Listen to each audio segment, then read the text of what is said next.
Yeah, so Flair left with the big gold belt, which of course he showed up on WWF TV with. In my 12-year-old mind at the time, I was just in shock. And then of course WCW actually owned the belt. The NWA had nothing to do with WCW at the time. And then when Bill Watts came in, they decided to bring in the Regal? NWA back. I think this is going to be the worst episode of the podcast ever. Earlier in Why? August. So far, all we've done is eat and listen to a podcast. God dang it. This G1. You didn't tell me you were starting the show. I'm not even done eating yet. All right, guys. We'll try this again in a couple minutes.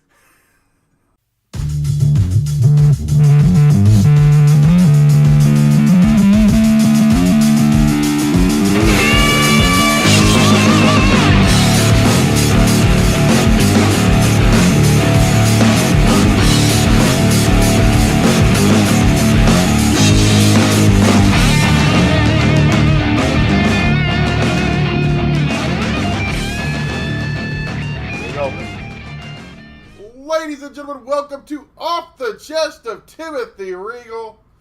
I, of course, am the sexiest man in Midwest independent wrestling from the neck up, a member of the Pro Wrestling Intelligentsia, Timothy Regal, joined by the 7-Star Mind, my co-commentator, cohort, co-conspirator, the guy Cocaine. who cooked... Huh? What? The guy who cooked me dinner. I did cook you dinner. It was a great dinner. It was delicious. Yes. But Alex, it's been a big weekend in independent wrestling. It's a big weekend in the WWE. Straight from the WWE. And And it was the trouble you see when you face the man of mystery. and it was the biggest weekend Woo! at the Rust Belt in East Moline. Regal. Rick, You know, Rick, have you been in town all weekend? I've been in town all weekend. I planned on leaving Saturday morning, but I had to stay. Why? I'll tell you why. Portillo's. You went to Portillo's, Rick? I went to Portillo's. I had a chocolate cake shake. Went down to Analog. Played some video games and played some pinball. Went to. I'm just kidding. I'm not a fucking nerd. No, I'm back in Charlotte, North Carolina, with my beautiful wife Wendy. I met Wendy. You did? Beautiful lady. Wonderful Absolutely. woman. Yes. When did you meet Wendy? I'm very brief. She was the only person I did meet when she was going into the dressing room one night. Okay. One time. Rick, are you still there, Rick? You're still on the line? I'm still here. Rick, I didn't even get to see you. You bullshit. You didn't. Well, I There's saw you. video of you watching me walk that aisle. I saw you. Woo! I saw you. Walk that aisle. But you were so busy. There were so many people.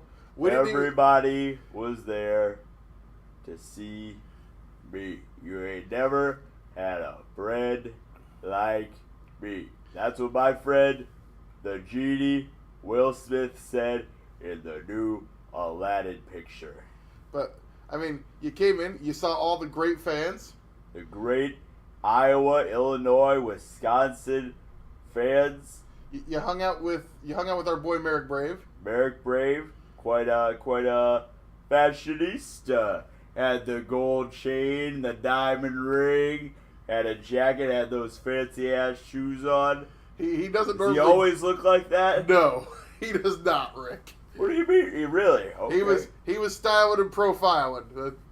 But Interesting. then you got in the ring. You met our ring announcer, Colonel Sanders.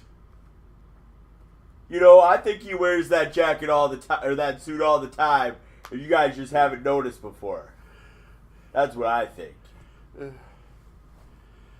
But it was quite the experience. I liked that intro with the door. Yeah, pretty cool, wasn't it? Look- You're not going to see Conor Braxton come out something like that. Looked like Starcade. That's right. Starcast. Starcast 3. Labor Day weekend. My son, Conrad Thompson, promoted it in Chicago, Illinois. Get your tickets now. Does he give you a percentage every time you pump it? He might. So speaking of pumping, you said in your promo there were a few ladies that came through the meet and greet that said they knew you back in the day, Rick. You know, yes. You have been to the Quad Cities a few times. Been here a few times. I've wined and dined with kings and queens, but I didn't do the other thing, because I'm not a poor slob like Dusty Rhodes. Woo! What? Are you still there? I'm still here. I thought maybe you were the woo was you. I thought that was the leaving woo. No. Oh. I'm still here. Okay. What was your favorite part of my promo? When you talked about how Seth Rollins wouldn't go drinking with you. Nah, Rick, it was great to have you. We loved having you. Thank you so much for coming out, Rick. Of course. Maybe I'll come back. Really? Maybe. Think I can hang out with you a little bit this time? Definitely not. Okay. All right. I'll see you later, Rick. We'll see ya. So it's funny. What's up? I kind of But before we even get into that, Alex McCarthy, what? what's it like to stand in the ring with the Nature Boy? I was about to tell that story, but you just want to fucking jump to the end of the story. Okay, so tell the story. So for the whole week, I knew what I was going to get in the ring and say. I knew that I was going to get in the ring and I was going to get to say, ladies and gentlemen, please welcome SCW Pro Hall of Famer Merrick Brave. I knew that's what I was going to say. And I was like, it's just another show. Probably not even going to get to talk to him. Probably going to introduce him, and then I'm going to get out of the ring, and he's going to cut his promo, and I'm just going to see him.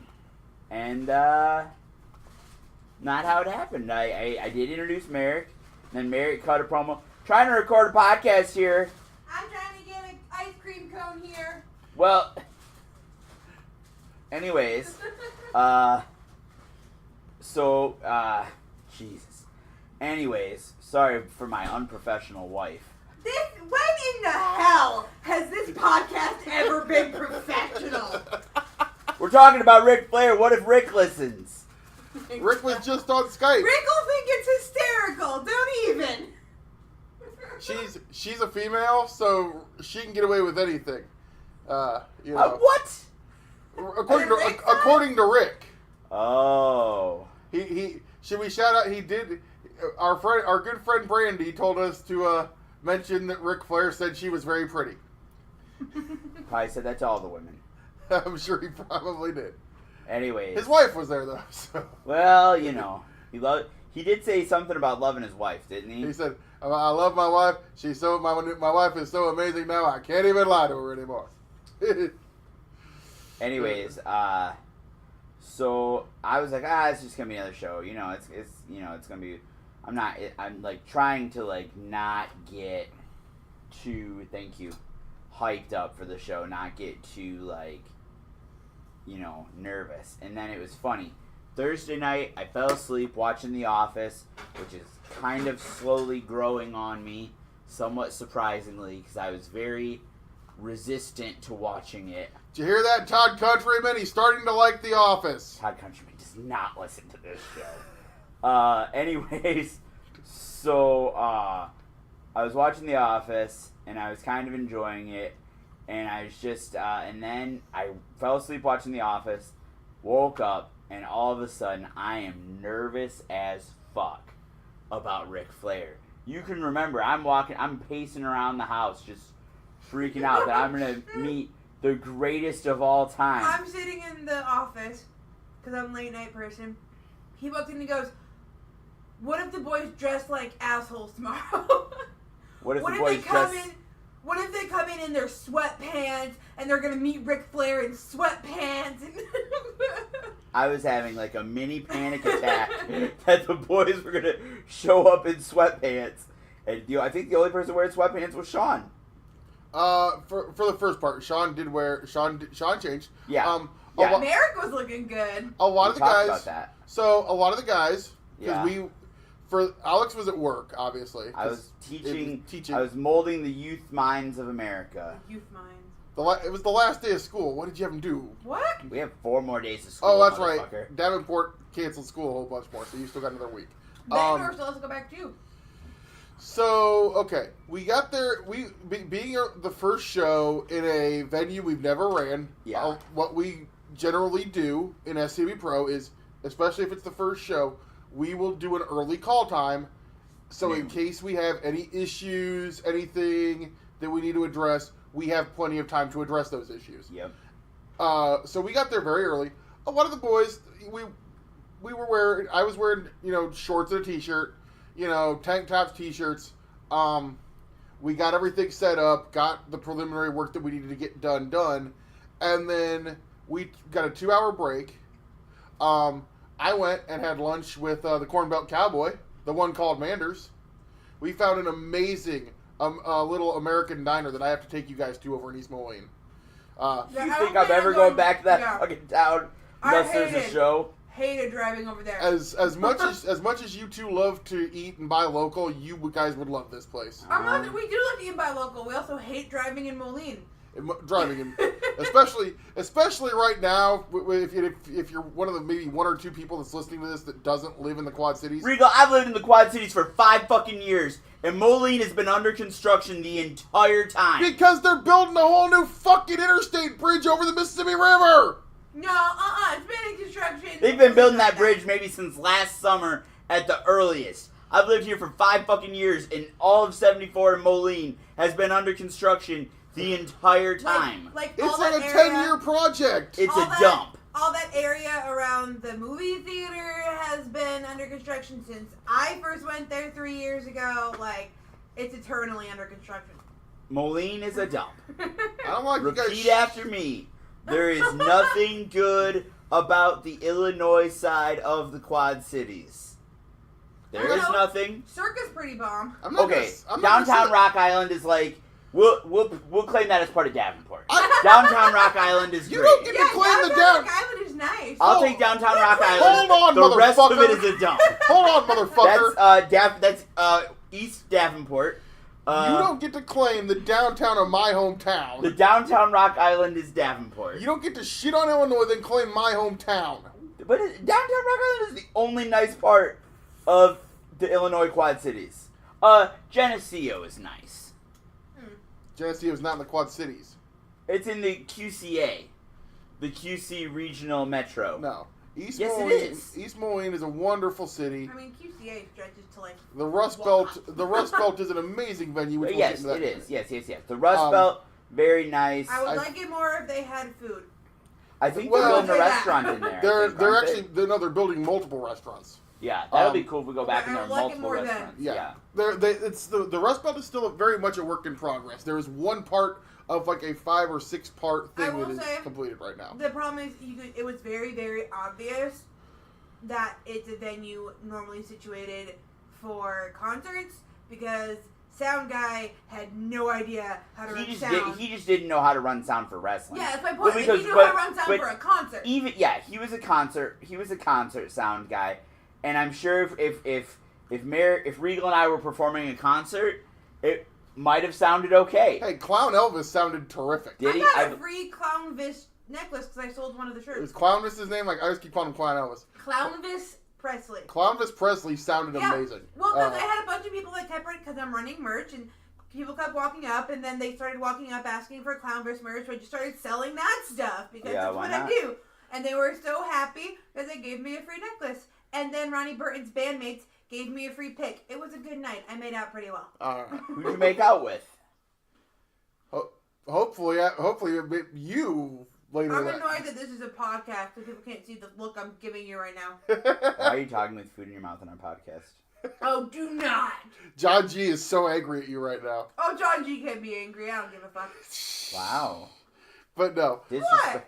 Okay. So it's so funny. I was at the Black and Brave Beer Garden today recording. So we completely lost your story at one point too. Yeah, that's fine. I was at the Black and Brave Beer Garden today and recording Booze, Brawls, and Brave. And when I was packing up, saying goodbye to Merrick and Crotch and Sean, some of the trainees were in the ring. And one of the kids is like, I'll be your referee. And then he because the two of them were having like a practice match, and he goes, I'm Larry Lemons. And I just looked at him, I was like, kid, if you're going to play make-believe referee, could you aspire to be better than Larry fucking Lemons? I love Larry. I love Larry. John G. Waldo. The kids don't know who Waldo is. I don't know who Waldo Bryce is. Rensburg. One of the female trainee of this class, well, the one that didn't quit, she worked as a ref because she trained a little in Australia, and I was already worked as a ref over there. I didn't know that. Yeah, could you just maybe Bryce Rensburg, Drake Wirtz, yeah. Tommy I'm Young, Larry Earl Lemons. Hebner. Nope. Of all the fucking referees in professional wrestling history, you picked fucking Larry Lemons. I mean, I like Larry. Larry's not that bad. If he doesn't play his cards right, he's gonna get too good at reffing, and no one's gonna want to book him as a wrestler. Anyways, but no. Okay, so back to the story. The Rust Belt, we got set up. Yeah. We took a break. I went and ate with Manders. Me and Manders got back a little late because of the traffic in downtown Moline and East Moline. What a dump. And that's why I never actually got to even meet Rick. I know. What time did Rick get there? Like right before we did, I think. Because I know Big Match Ja, a few of the boys did get to meet Rick briefly. But yeah, so Rick was already in his VIP meet and greet dressing room. And I had pre-show work stuff to do. Well, the first thing I needed to do was change my clothes. Oh. Because I did dress nice. You wore the Hawaiian shirt you wore to our wedding. Your good Hawaiian shirt. I'm okay. That's how you know Regal's trying. Folks, Regal doesn't dress up, okay? Let's be honest. Regal doesn't like to dress up. I'm a jeans and t-shirt guy. If you can get me to put on jeans and a button-up shirt, you've accomplished something. If you ever see me in black pants or like black dress pants and wearing a tie, you can pretty much guarantee somebody fucking died. That's almost poetic. If you see me in a black shirt wearing a tie, you can almost assume that someone has died. Stop. Please stop. So no. Regal's rapping. Regal did put on a pair of jeans and a button-up and a shirt that had buttons, which is what the bare minimum that Alex McCarthy told me I had to wear. Crotch was even wearing a shirt with buttons. Yeah, everybody that was on support staff. No, I wasn't. But then I had to come directly from work. So you came directly from work. And, I changed out of my work shirt. That's about the most I did. And you, Margaret, being Margaret, always looks presentable and lovely. And good answer. All that. So you were could you even see the show from where you were? I actually had to come sprinting back with my phone to get a picture of Alex. Okay, your merch stand was like off way. No, I was really bummed though because the Rust Belt has like this year pass, $300 year pass, but you get into everything for free. So there are people who will just go to whatever's happening at the Rust Belt to get their money's worth. So there was a ton of new people that had never heard of SCW before. So like I'm having to pull out like my spiel that I almost never have to pull out anymore because we haven't really done a new town in a while. I mean, we did Muscatine, but Muscatine was so chaotic I never really got to do my spiel. Yeah. But like I do the whole SCW is the promotion based out of and all of that stuff. It was fun getting to be the salesperson for the promotion for a night. But no, the Rust Belt, man, an amazing for those of you who were not at the show. The Rust Belt is a concert venue. Yep. That can hold, I believe, up to 2,000 people for a concert. 4,000? Yeah, something like that. Well, I mean, it's standing room only. It's a standing room concert hall. It's an indie concert hall. It's like an alternative indie band. It is a former factory in downtown East Moline that they are converting. The concert venue is open now. The bar attached to it, the concert venue is completed, and they are working on a brewery a taco stand, There's going to be a salon. A salon and one other establishment that they're working on. And then I think some of them are just retail spaces. Going to be retail spaces that haven't even been like. Essentially, they want to make it into like a commercial hotspot. Yeah, so it's going to be pretty cool once they get it all completed. Yes. I'm hoping when we go back, maybe the taco stand will be up and running. Yeah, that was the most annoying part, not having food. Venues without food. I've gotten so used to venues and food. Venues without food is a little bit rough sometimes. I remember when I was first thinking about doing a wrestling podcast, I just wanted to do a podcast about venue concessions. I actually said that needed to be an article. When we used to be on the other network, I said, and they had a website where we actually would write stuff. I said, somebody at least needed to write that article. I have a rating system. That's why, where were we at in Chicago for that AEW show we went to back? Logan Square? Logan Square Auditorium. Yeah, horrible concessions. The absolute worst. They're dog shit. Wasn't it just hot dogs? Too. No, it's not even that. It's literally just drinks, but like a bottle of water is $2. Yeah. And it was hot as hell, so you were paying the $2. Yeah, like it's Chicago, so it's like $9 beer. Although it was in the middle of a very nice hipster block with a lot of great local places. So. There's a great diner right around the corner. I think that's where we ate. Didn't we? I wouldn't call where we went a diner. No, it really wasn't. But no, the Rust Belt, really cool venue. Super. I actually said it's like, it's great that SCW Pro is doing it. If I were like a promoter looking to run just a wrestling show in that venue, I would have done like a concept show. I would have done like punk rock pro wrestling, kind of like WrestlePalooza at first or something like that in that venue. Some type of like Southern Underground Pro type show. Isn't that a little bit dated at this point though? Isn't that a little bit mid-2000s? Well, but it still works, and a lot of those, like WrestlePalooza, sells out at First Avenue, Minneapolis every single time. Yeah, but when they tried to run Des Moines, they didn't do very well. Yeah, but it's one of those venues where it's like, this is a cool venue. It's got a unique feel. We're crossing our fingers. Nothing confirmed yet, but it sounds good that we will be heading back there at some point. So, super great. You were talking about no food. The no food thing. If they had food, they would have made perfect. They would have made a killing. What kind of food do you think they would have had there? I mean, I've heard there was going to be a taco stand going in that place. So it had to be pretty sweet. I do love tacos. I mean, I would have killed for some tacos, especially when it took the Nature Boy a little bit longer than we expected to get through his VIP meet and greet, because he gave the fans their time. He gave them their money's worth. Rick's a guy. He wants to sit down. He wants to have a conversation. He wants to.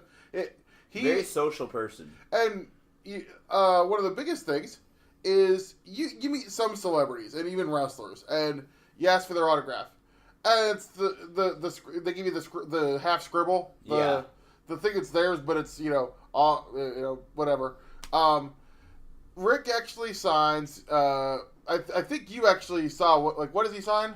He says, "Nature Boy Ric Flair, 16X, woo."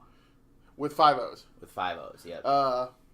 So yeah, no, Rick gives the people their time. So it took a little, a little. There really wasn't anybody complaining. No, nobody complained because they got their time. Everybody knew we made sure everybody knew they were going to get through. They were going to get time.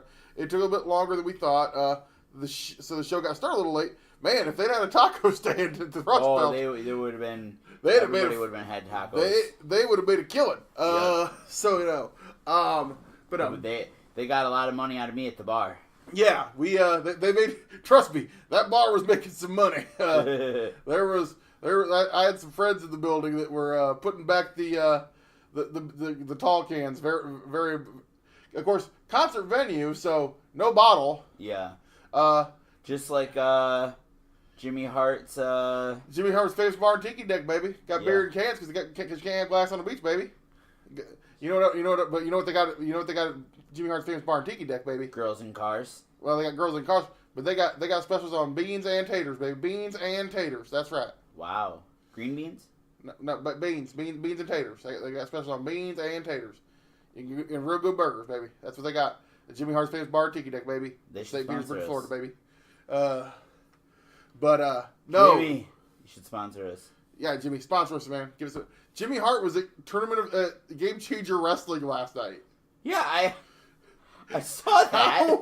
How in the world did that happen? What did he just decide? Hey, baby, I really miss going to a wrestling show. I don't have any bookings. Maybe he just hopped in the car with somebody, you know. Hey baby, I'm gonna go and hang out at this Game Changer Wrestling, baby. I'm gonna go see some deathmatch wrestling.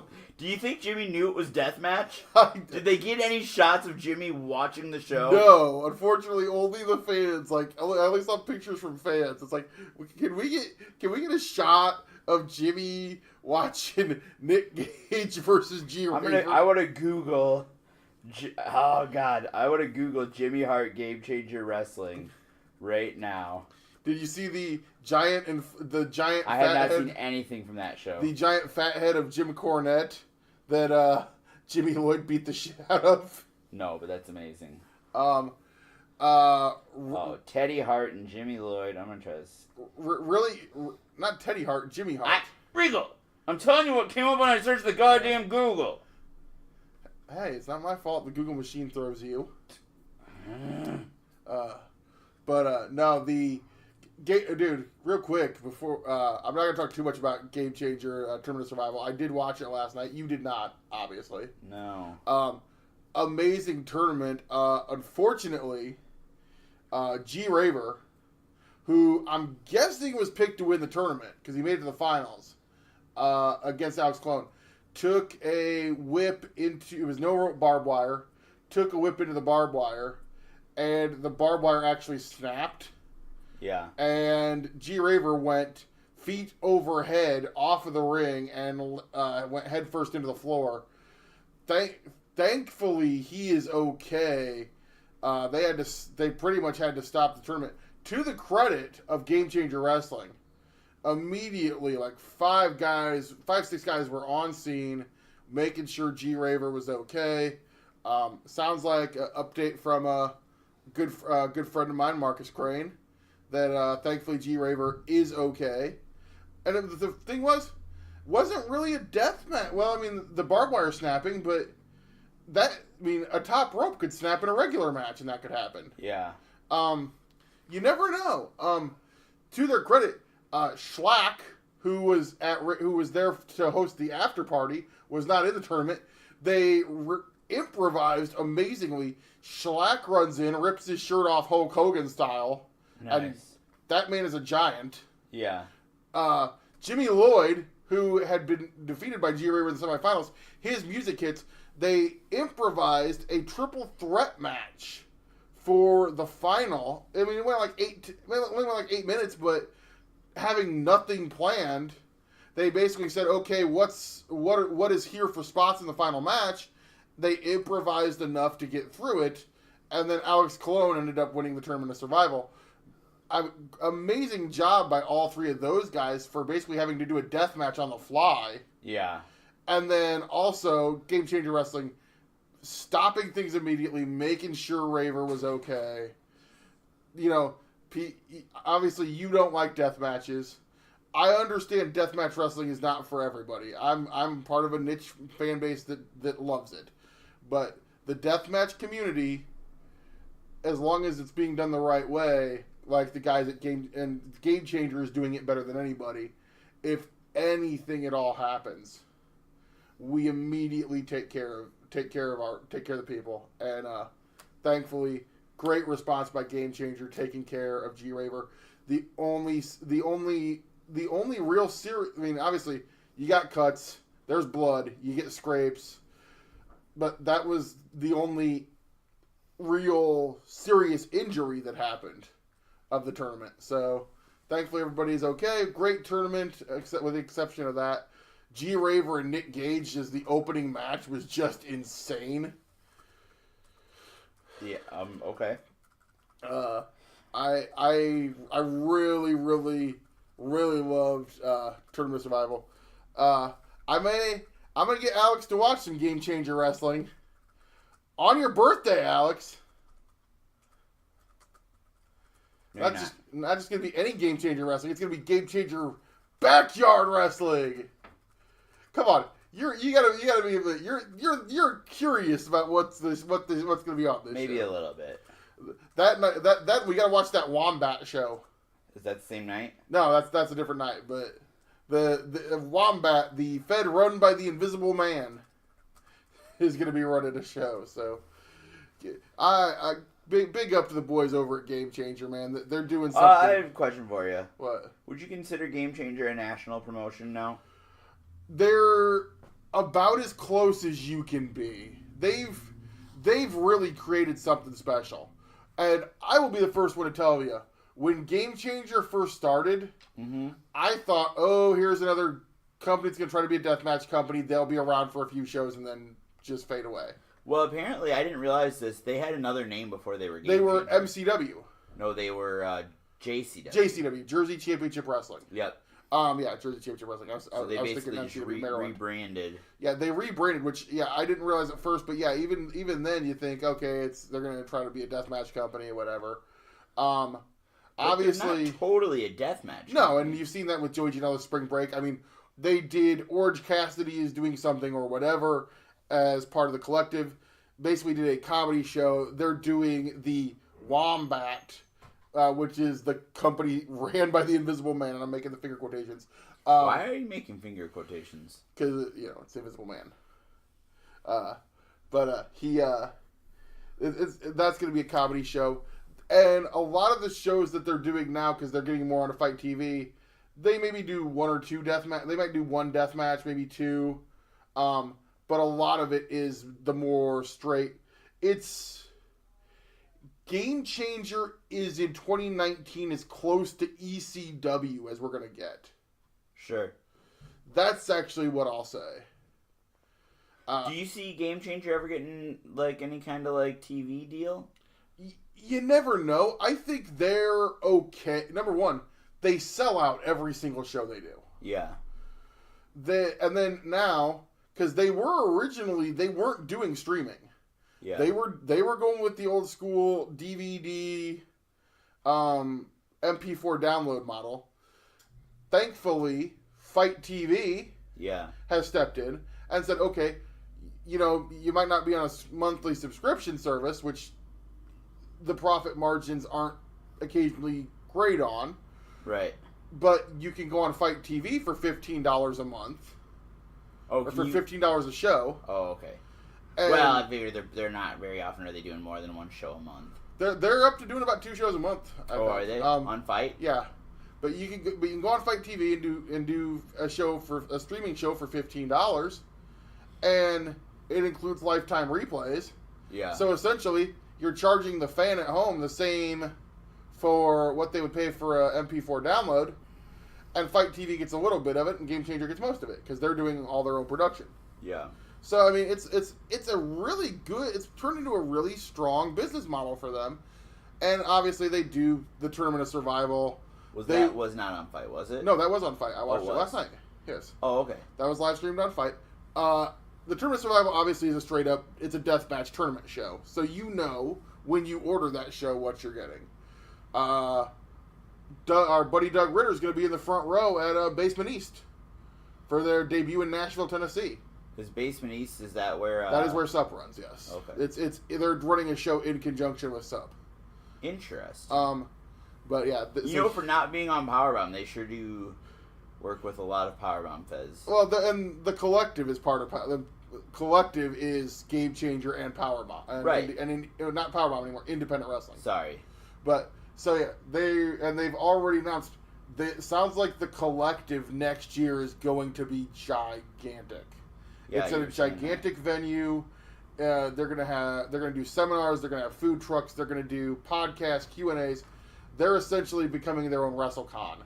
So good for them, and more power to them if they're able to make it profitable. We ventured off. This was a topic on the show. We just ventured off into it in the middle of something else. But Game Changer is absolutely crushing it right now. We didn't talk about the show that we had.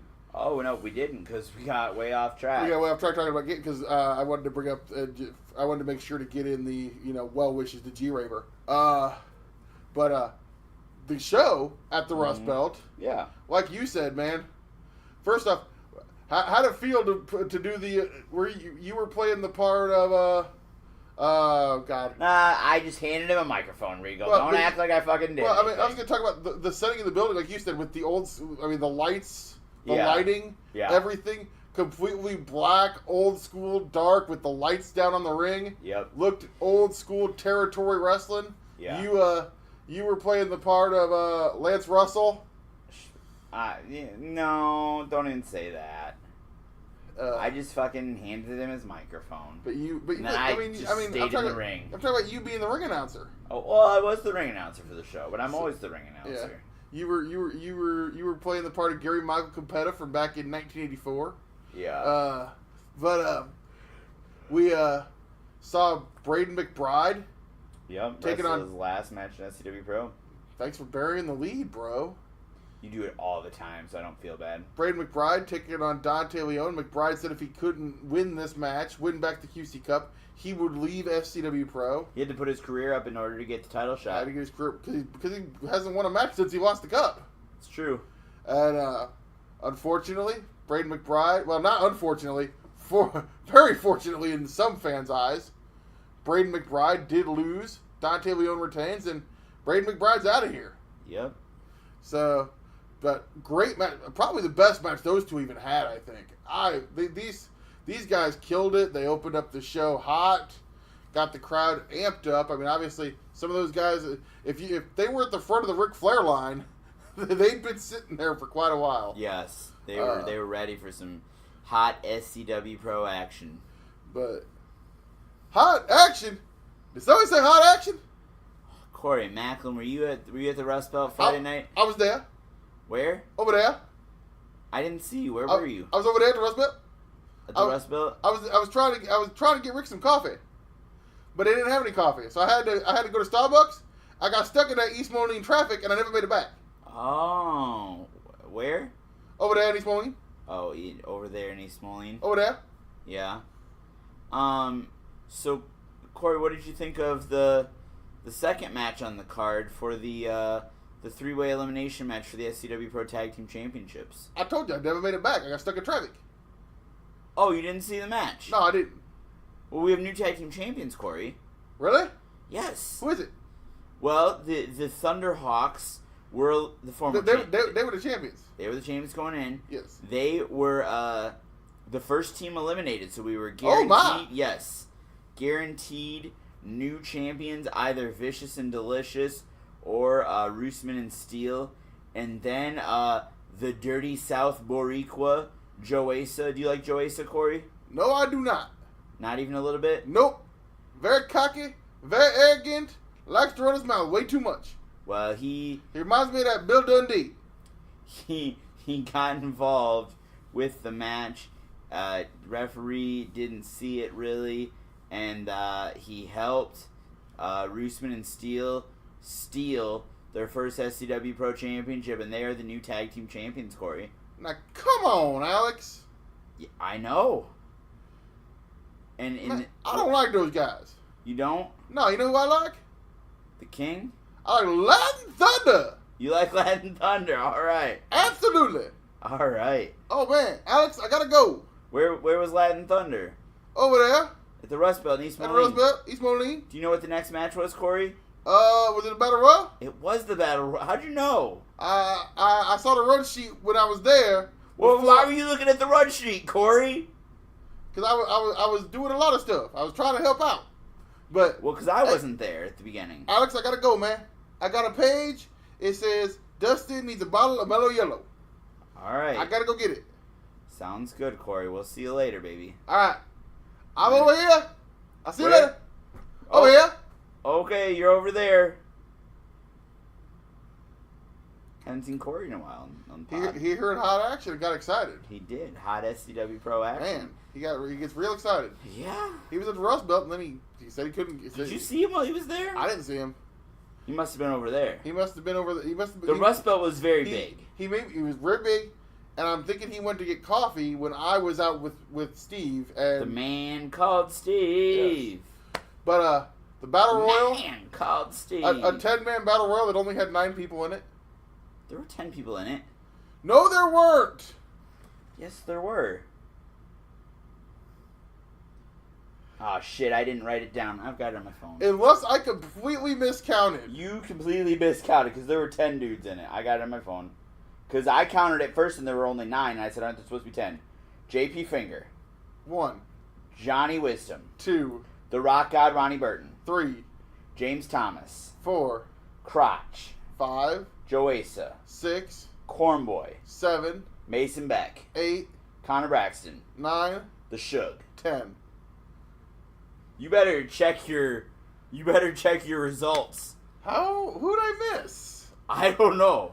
I only had 9 guys listed. I'm like, where? I know, and I was trying to figure it out because I had it on my thing, and I was like, this was a big debate on Friday, folks. We were debating. I said, there's only 9 guys in there. It's like, no, there's only 10. There's 10. I'm like, no, because what happened was because Ronnie Burton usually plays his own entrance. They didn't have Ronnie Burton's theme song on the run sheet. So I went to ask Crotch, hey, I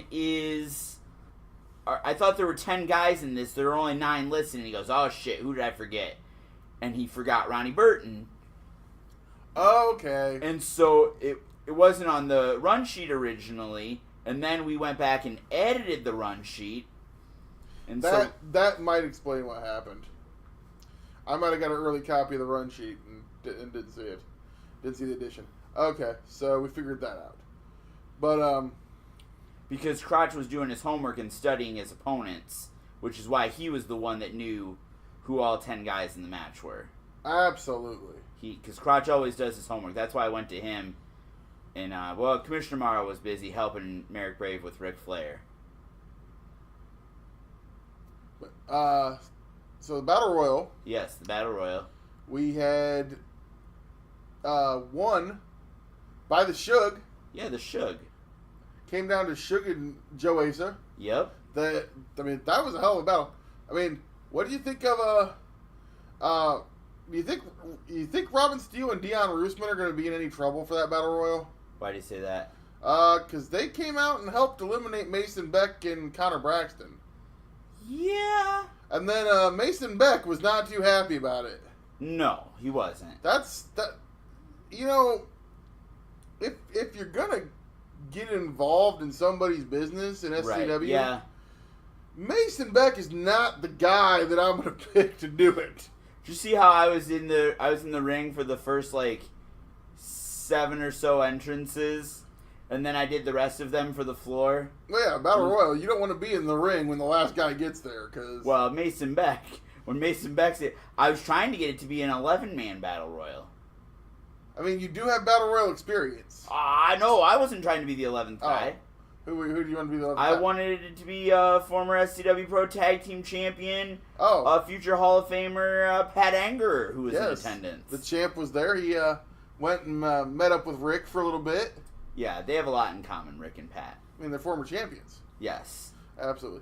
Pat once again literally tackle hugged me. Yeah. That's a big man to hug you.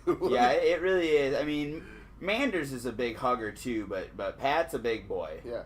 Pat is a very, very big man to have hug you. Pat, I was asking Pat, I was like, why aren't you in the Battle Royal? And then he goes, oh, I got knee surgery coming up in a couple weeks. I said, it's the perfect time to wrestle because, you're already going in to get fixed up anyways, so you might as well, put your body on the line in the professional wrestling ring. No, but the Shug won the Battle Royal, earned a shot against old Travis, the SCW Pro Champion, and whomever that may be, and everybody knows. Yeah, it's all over social media. You know who won. But no, great win for the Shug. That's a match. I mean, I'm looking forward to it. That's a match I didn't know I wanted to see until I found out that we were going to get to see it. That's going to be a pretty killer match, man. Then we had triple threat women's action. Yes. We had the return of Valentina Loca. Unfortunately. Fresh from her excursion at the Chikara Wrestle Factory. Yep. She's disappointing the way she's been acting. lately ever since she turned on Rain. And we had Blair Onyx and Heather Reckless. Blair Onyx, another woman I'm not a fan of. Heather Reckless, though, great to see her in the action again. Yeah. Pirate. It was interesting to see Valentina Loca. She kept hiding behind the referee, hiding on the outside of the ring. She's a coward. Well, is she a coward or is she smart? She's a smart coward. She was opportunistic. Well, I don't stand for that kind of thing, Regal. And she got the win. Well, she did. And then she got beat up by Izzy B. Then she got kicked in the head. Yeah. By Izzy B, Miss Olivia. Formerly known as Miss Olivia. Yes. They had an issue a few months ago. Yeah. That I had kind of forgotten about. Well, geez. And then great job paying attention to the product, yeah. Regal. I'm gonna be honest, I kind of forgotten about that. And then well, apparently clearly Izzy B did not forget. Yes, Izzy B did not forget because she kicked her right upside her head. That's right. So, maybe might be seeing Miss Olivia versus Valentina Loca at some point down the road. Yes. That'll be interesting. Then we had our main event, the Rust Belt. Tables. And ladders. And chairs. Oh my! Corey? No, it was me. Oh. You guys sound alike. We when I get excited, I sound a little bit like Corey. Yeah, why do you think that is? I don't know. I don't know either. Anyways, great match. Absolutely. It was funny because the sound guy came up to me because Xander Killen beat Travis Titan within an inch of his life with that ladder, using that ladder as a weapon. The sound guy comes up to me and goes, "Do we have a backup ladder in case they break that ladder?" Because that was a legitimate concern. And I was like, I don't know. And then he disappeared for a couple minutes. He comes back and he whispers to me, "We got another ladder if we need one." Yeah, Xander Killen was not very kind to that ladder. Yeah, so nobody's going to be using that to clean out their gutters in the coming weeks. No cleaning the gutters, no painting the garage with that ladder. I think it's definitely seen better days. We saw Travis Titan jump off the ladder, do a frog splash to Xander Killen through a table. Yes. Killen actually ran up the ladder in the corner, did a flip, and dove onto Titan. Yeah. I mean, there was so much crazy stuff going on in this. This was absolutely brutal. They used the environment. Obviously, the wall. They literally beat each other all the way to the walls, beat each other into the poles. I was worried they were going to go fight in the bar. Well, Travis Titan, he doesn't like the. Xander Killen does not like the bar. I've never seen Travis Titan drink. I don't know if he partakes. I mean, does that take away from the CrossFit regimen? So. It probably does. So, but Xander, I was afraid Xander Killen might try to go in there and use that as an excuse to try to tear the bar down. Quite possibly, could have. Because he was not happy with the amount of alcohol that was sold at the Rust Belt. Yeah. He's really gonna just think 2 more weeks we're going back to the beer stube. That's right. Xander Killen really hates that place. He really does. Wow, somebody's selling pro wrestling tables on the internet wow. Well, $94.99. You gotta have some working tables, Alex. Yeah. All right. Anyways, so one thing I was gonna say is this weekend I've got a lot of wrestling going on. There's no SCW Pro action, but I've got 2 professional wrestling engagements this weekend. 2? 2. 2? 2. Really? Yes. I know you had 2. I know you had 1. I've got 2. What? So obviously the 1. Yeah, you will 3. be managing the Hadley brothers and Moondog Bernard at 3X Wrestling. Yes. At the Latin American Social Club in Des Moines, Iowa. At the Spanish American Legion. Latin American Social Club is Funky Monkey. Spanish American Legion. You racist ass motherfucker. You racist ass. some Mexican thing. Basically, we don't want to get me into corny territory. Let's not. Well, then don't fucking say shit like that, Yeah. Jim. No. The Spanish American Legion, a lovely, wonderful building ran by lovely, wonderful people who serve lovely, wonderful concessions. That's what I know. He's been there and he's eaten there. Yes. Is there a venue in this great state that you haven't eaten at? Probably not. Let's be honest.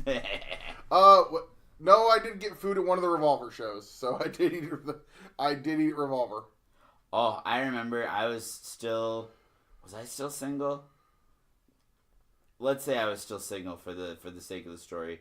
I was definitely flirting with a bartender at my first Revolver show, and you wouldn't believe who was trying to play wingman for me. The Corn Belt Cowboy? No, this is no. I was already with Margaret before I met him. Dave Christ. No. Dave Christ don't play wingman for anybody. He wants you to play wingman for him. Right. No, it was actually Connor Braxton. I could see the big man doing something like that. Yeah, before he showed his true colors and aligned himself with Mason back. Gotta love how we slip it out of kayfabe so much on this show. It's like SCW is kayfabe, and everything else, fuck kayfabe. Yeah, no. Anyways, I lost my train of thought. Oh, and then I didn't tell you I was doing this? I trying to remember, refresh my memory, because if you did, I forgot. I'm going to, Marshalltown. Yes, because they're doing I'm going to be doing bilingual ring announcing for Rugged Pro Put Your Mask Into It. Is it a lucha show, or is it... No, it's just a regular show, but they want a bilingual ring announcer, and I'm, as you know, bilingual. Yes, you are fluent in Spanish.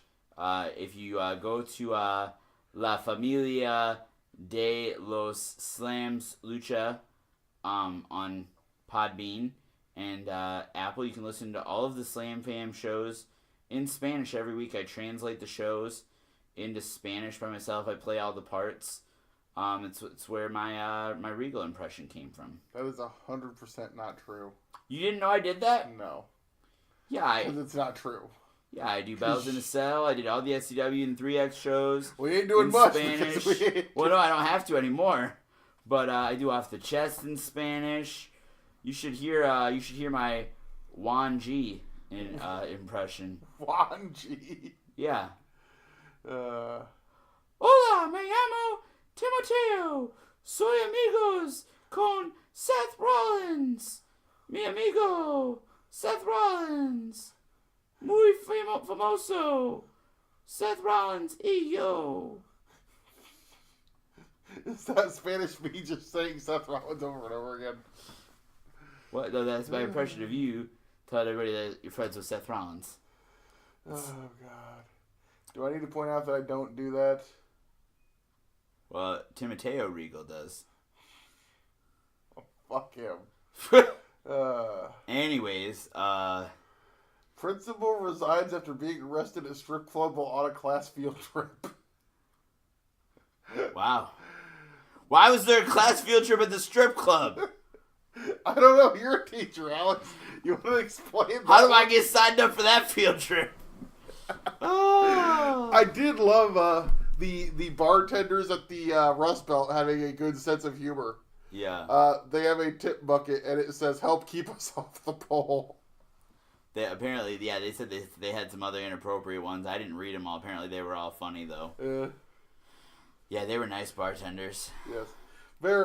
The entire staff at the Rust Belt was great. Absolutely great group of people. Yeah. But so obviously that's the weekend coming up. I've got nothing wrestling going on this weekend. You don't want to hit the road with me at all? I got to work all weekend. You got to work Friday and Saturday? Yep. Well, shit. Good thing SCW Pro's not running. Well, I don't have to work Friday, but I got to work at 7 a.m. Saturday. Oh, so you're not coming? You don't want to come with me? Me going to 3X. Des Moines would not work out very well for me. Oh shit. Well, you suck. But I do want to talk about something else that happened over the weekend. The weekend that just happened. What else happened? A little show called NXT Takeover 25. Yeah. Dude. Okay, so here's the thing. And I don't want to turn this into negative WWE or anything like that. I had said on Twitter that this was the worst built NXT Takeover that they've done. Because the TV leading up to this felt kind of flat. To me, it felt like there wasn't enough time between WrestleMania and this one for some reason. Yeah. But there's normally one in May, isn't there?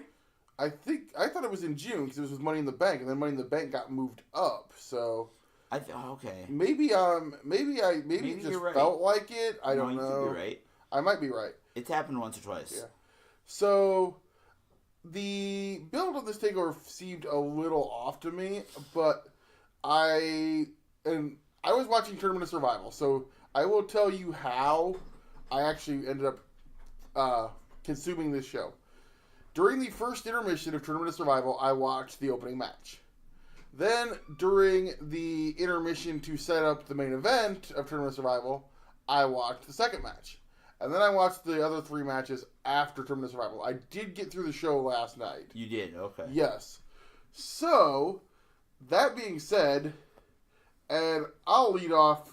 I'm not even going to wait till the end of it. I'm going to say it right now. And I said it on Twitter, and hold on to your butts, kids, if you didn't see it on the Twitter machine. Because Regal's about to say something that you probably never thought you'd hear him say. This show may have been better than Double or Nothing. I don't think that's a hard sell. I think you're going to find some people that'll definitely... You're going to find some people on both sides of that aisle. This show, I don't know if it was the best takeover ever, but I definitely wasn't. I don't think anything's ever going to top Takeover New Orleans. Yeah. So that's kind of where I'm at on that.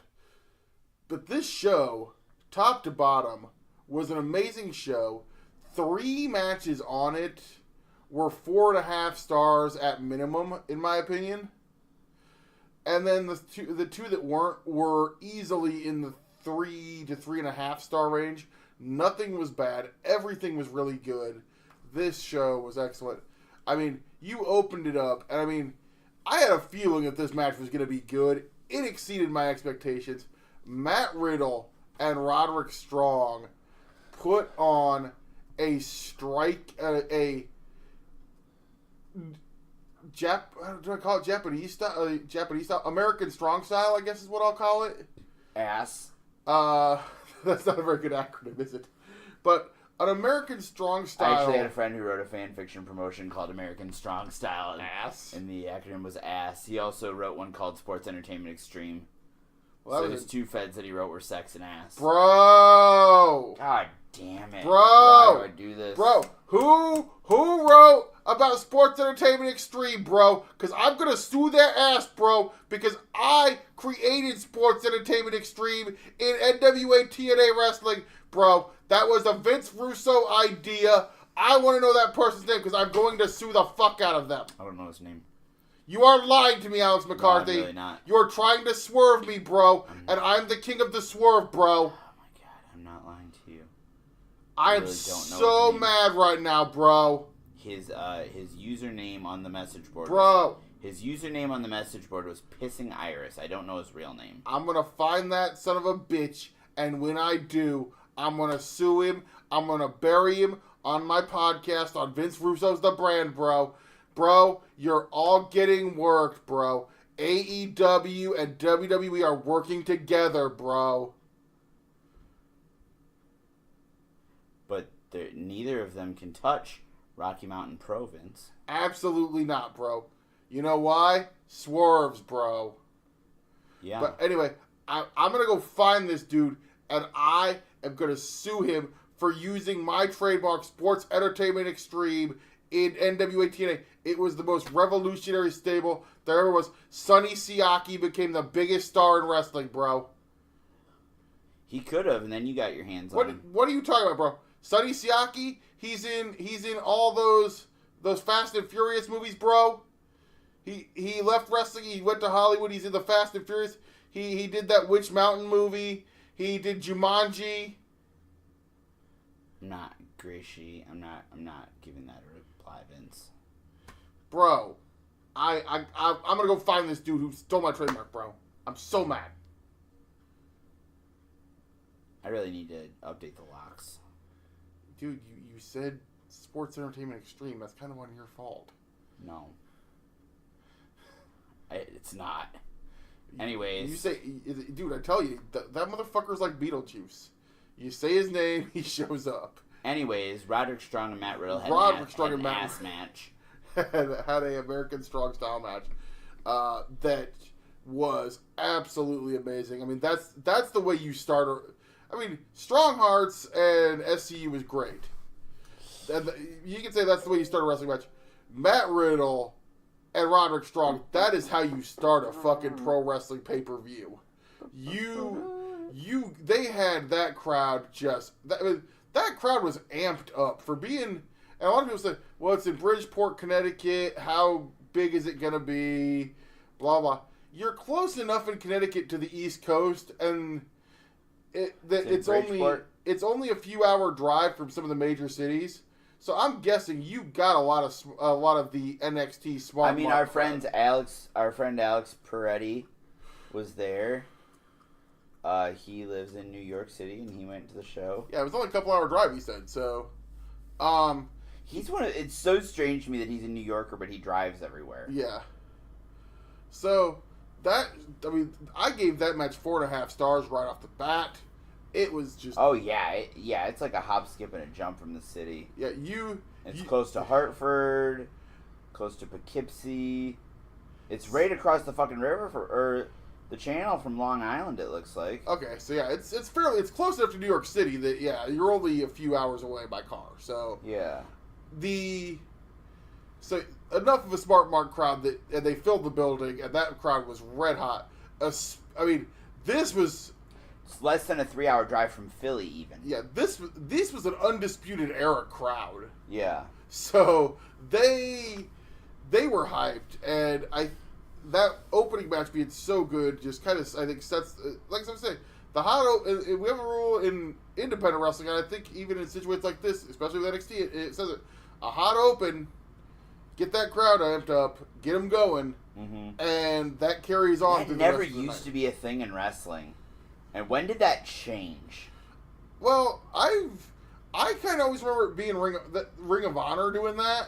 Okay. That was kind of a Ring of Honor thing. Sure. And then, in the Ruthless Aggression era of WWE, that started becoming a thing on pay-per-view with them, I think. Yeah. So, and I think it's definitely been true in NXT TakeOver. Yeah, but, like, it's even, like, I don't remember which WrestleMania it was.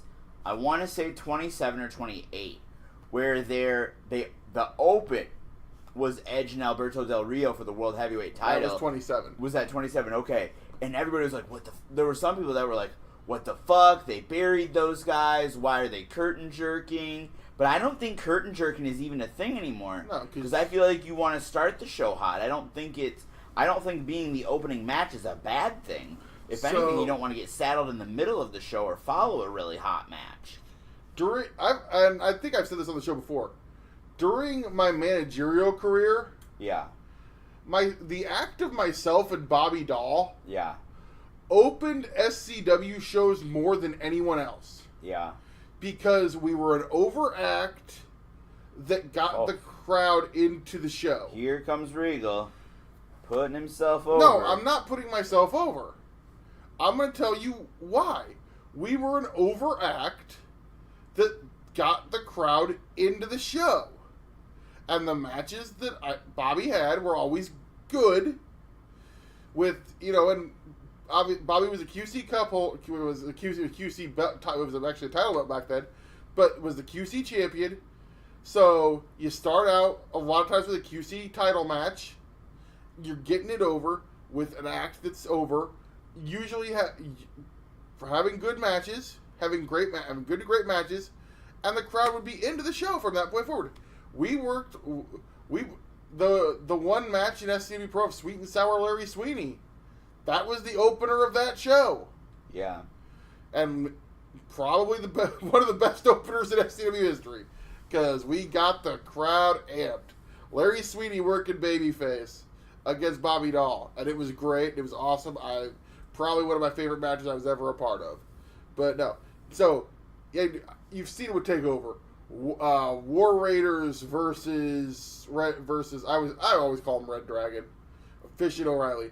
Yeah. The NXT Takeover, the New Orleans ladder match for the first North American champion. Probably one of the greatest opening matches of any wrestling show ever. This is kind of what Takeover's become known for. And then you follow that up. Keep in mind, generally Takeover, there's only 5 matches, so there's no buffers here. No. We're going right into a fatal four-way ladder match for the NXT tag titles. That once again, I went 4.5 stars. I think I did too. I think I actually might have even gone 4.75. I said it was one of the best ladder matches I'd ever seen. This is up there. It's the second best ladder match in NXT history. Again, I don't think you're ever the North American. I gave it 4.75. The North American title ladder match Takeover New Orleans might be the greatest ladder match of all time. I gave the opener 4.5. I gave the ladder 4.75. I didn't rate the women's because I wasn't paying attention as much as I should have been. But anyways, keep going. I really enjoyed that women's match. Yeah, I actually was talking to Crotch, and he said it was his favorite match on the show. I think they're doing a good job of telling a story, and the post match on that match was amazing, where Io, who's basically been the good girl the entire time, she's now snapped, went crazy, and beat the shit out of Shayna Baszler with a kendo stick. Yeah. So, finally, essentially, you're telling the story of the underdog who finally has learned to fight back. Right. And I gotta think, we're gonna go to Takeover Toronto. We're gonna see, I'm guessing it's gonna be some type of an Extreme Rules. Probably, yeah. And that's where Shayna's dropping the title. Because there were already rumors that Shayna's possibly heading to the main roster. I think she's tailor-made to be in a feud with Becky Lynch.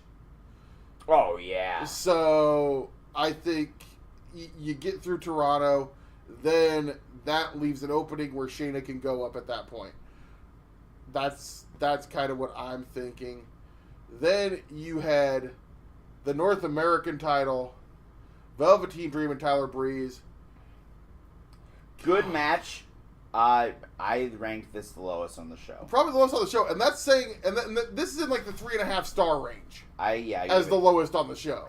What did I go? I think I went 3. I think I gave the women 3 3/4. I gave 3 3/4 to this one. I gave 3.5 to this to that North American title. I gave 3 3/4 to the women's match.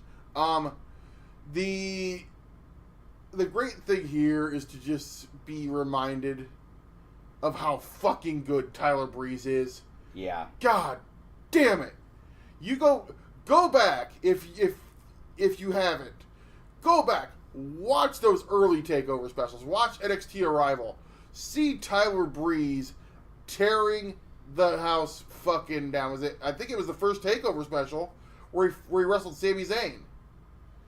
Yeah. And they tore it down.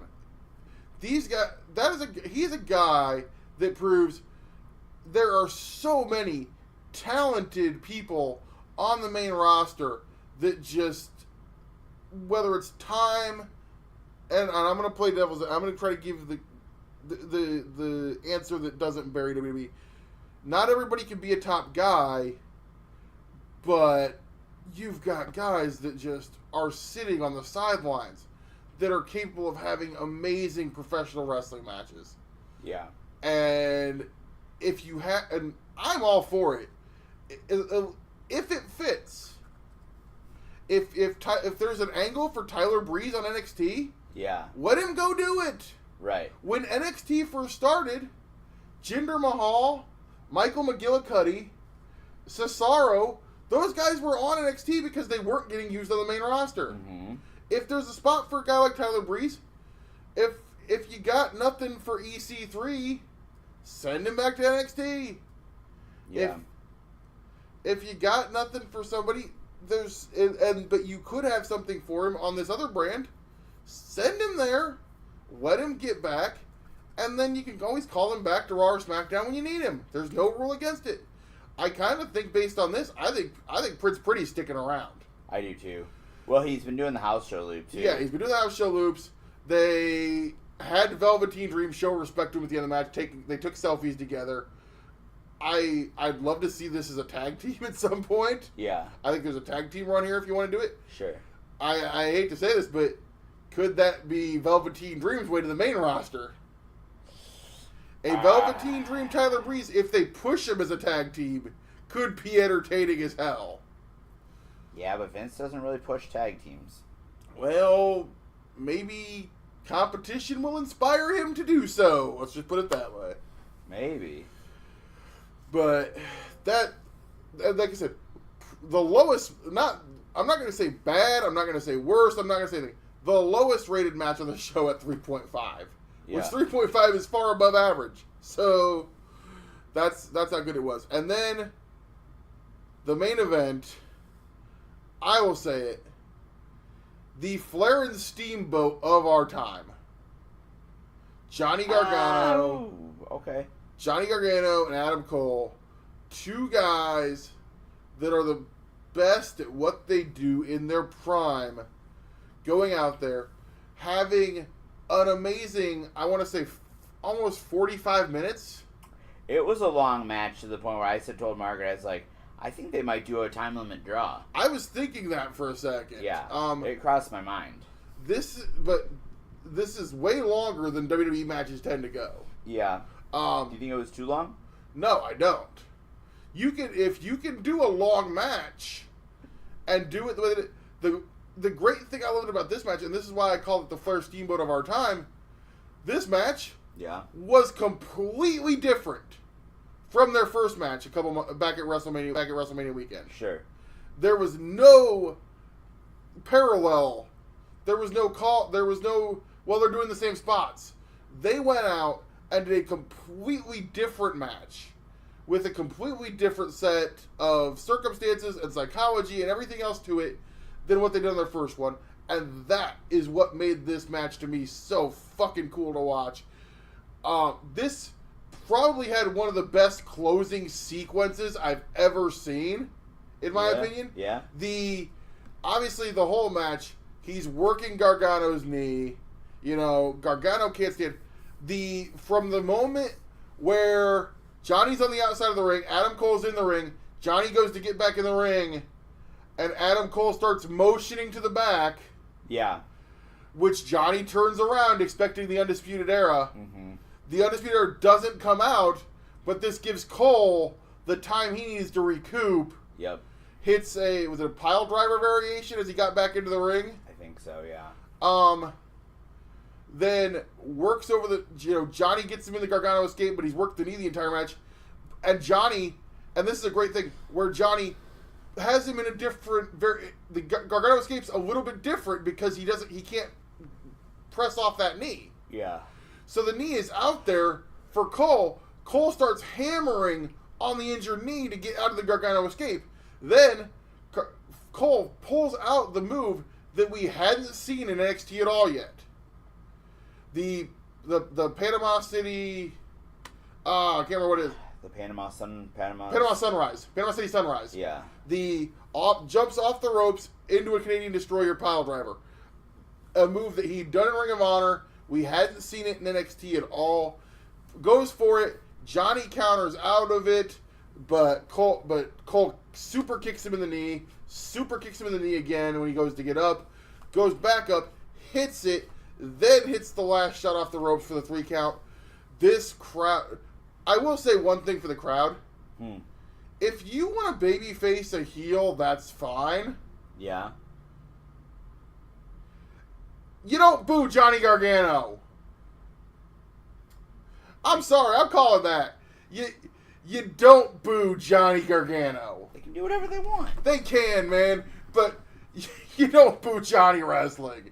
The crowd actually booed Johnny, and I'm like, man, don't boo Johnny wrestling. Right. if you want to boo, you boo Roman Reigns. You boo, you know. Is Johnny Gargano the Roman Reigns of NXT? Absolutely not. Johnny is a underdog. This was a crowd that was so like. I mean, they popped for Roddy. They were super into to Undisputed Era in the ladder match, which is Kyle O'Reilly okay? Somebody checked on Kyle because that dude took all the bumps. Yeah, like, all the bumps in that ladder match. I was worried for Kyle for a second. I'm like, dude, so there's 7 other guys in this match. Somebody else can bump. But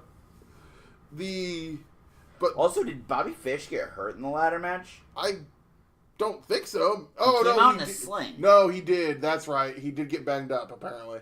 I was gonna say he came out in a sling in the main event. But this crowd, they were so pro Adam Cole, and this place exploded. Yeah. When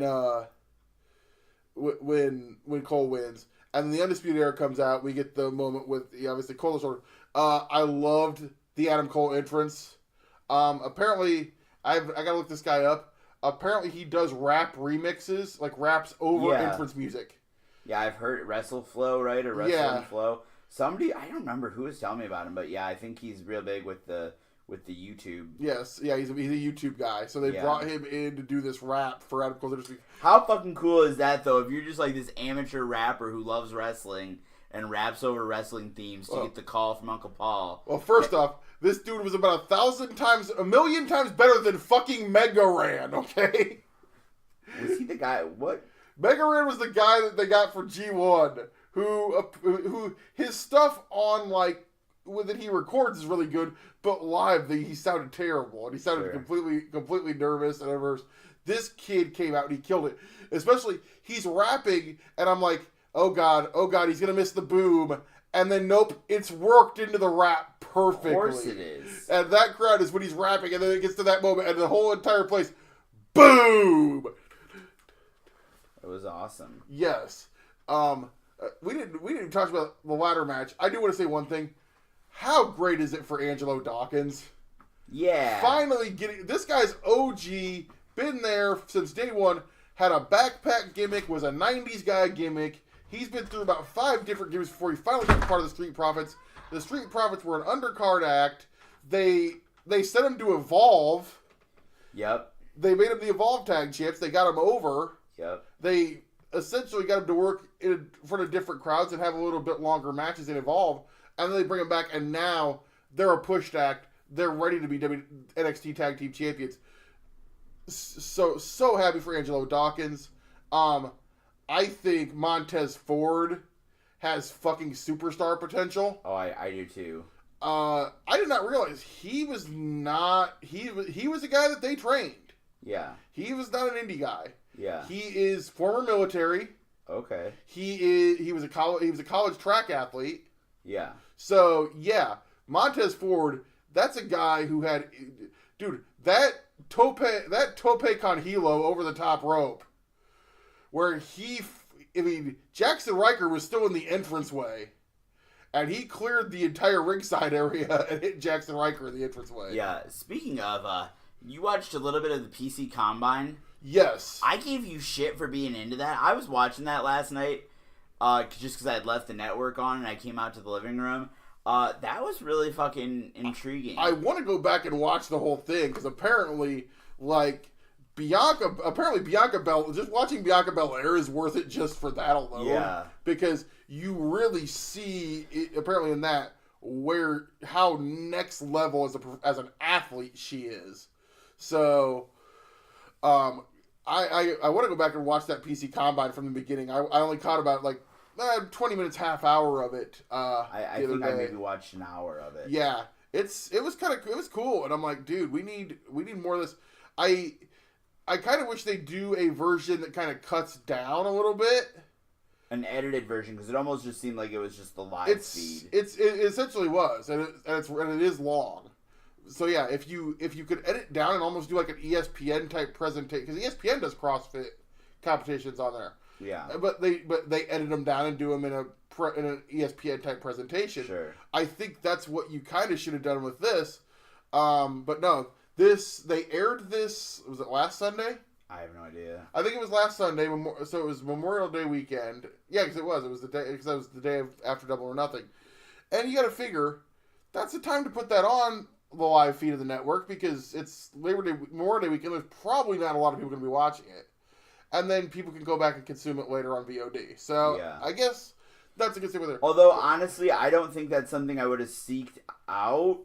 I think because it was on the live feed, and I just happened to leave it on after Takeover, and I went and did something, and then it came in and it was still on, and I was like, oh, this is kind of interesting. I don't know that I would have, like, looked for that. I also didn't watch the Road to Takeover special that I've heard it was phenomenal as well.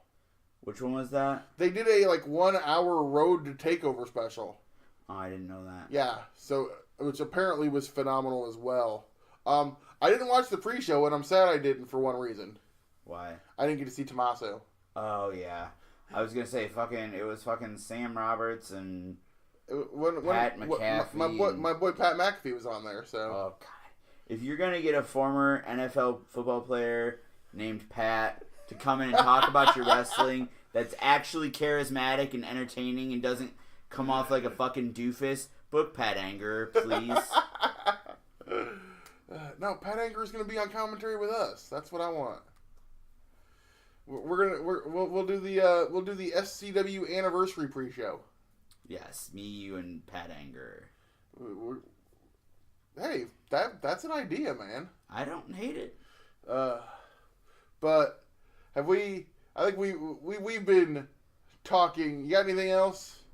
No. You plugged your 3XW appearances. Yeah, barely. You cut me off. Did I? Yeah, you didn't let me talk about my matches at all. Wait. Okay, so tell the people again what you're scheduled for 2 matches. When the Hadley brothers defeat the TJC, we are going to end up in 3 matches. Nope, fuck it. There's you do it to me all the time. Plenty of information on social media about the show. Regal clearly has heat with 3XW. Doesn't want me promoting their show I don't. on his podcast. So he's gonna cut me off every time I try to talk about it. So all of the unintelligent listeners of this podcast, you know what? Just send them your money. Send 3XW your money. Don't come to the show. I don't want you in there anyways because you're all unintelligent. You don't deserve to see the 7-Star Mind Academy. You don't deserve to see us beat TJC and advance in the Tag Team Championship tournament. You don't deserve to see the Moondog make waste of the Buns of Steel, Superfly Jay Fowler. You're not smart enough to understand what was going on anyways, even if you were there. So don't come. And just send me a check. And I'll share it with 3XW. Hey, you know what I learned from Wade Keller? What? You gotta put your plugs at the beginning of the show. So, and then repeat them every 5 minutes. Well, you know what I learned from Chris Jericho? What? Well, that's a great point you got there. But I want to tell you about the best steak I've ever had in my life. Sure, Jim. We're going to get back to the terrible tragedy of Owen Hart in a minute. But let me tell you about the greatest steak I've ever had in my life. At Omaha Steaks. Wow. No, folks. Go out to in all seriousness, go to 3XW. Go to Rugged Pro next weekend. Matt Ritter, I expect to see you at 3XW Friday night. Is anybody else running next weekend that we should plug? I mean, we don't plug anybody else. We don't plug anybody that Alex McCarthy's not going to be at. No, SCW Pro and 3XW. Those are the only promotions that we cover.